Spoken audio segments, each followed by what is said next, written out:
제목, 구원과 선택. 하나님은 왜 어떤 사람은 택하고 어떤 사람은 내버려 두셨는가? 서론. 하나님의 선택은 공정한가? 하나님은 왜 어떤 사람은 구원하시고 어떤 사람은 그냥 내버려 두시는가? 이 질문은 단지 구원에 대한 호기심이 아니라 하나님의 사랑, 공의, 주권, 인간의 책임에 대한 근본적 성찰로 이어집니다. 과연 선택은 임의적인 결정일까요? 아니면 은혜의 신비일까요? 1. 성경의 교훈. 선택은 하나님의 주권에 근거한다. 에베소서 1장 4절은 창세 전에 우리를 그리스도 안에서 택하셨다고 말하며, 로마서 9장은 야곱은 사랑하시고 에서는 미워하셨다는 구절을 통해 하나님의 자유롭고 절대적인 선택을 선언합니다.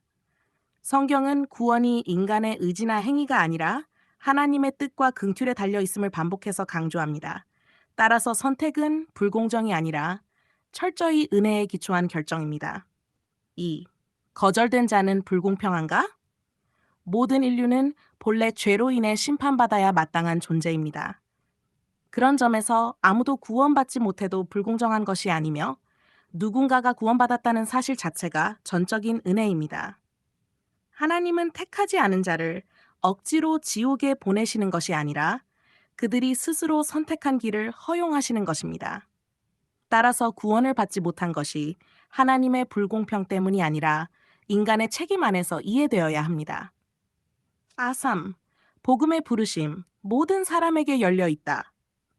비록 구원의 최종 결과는 하나님의 주권에 속해 있지만, 복음은 모든 인류에게 전파되며 누구든지 믿는 자는 구원을 받습니다. 요한복음 3장 16절, 로마서 10장 13절.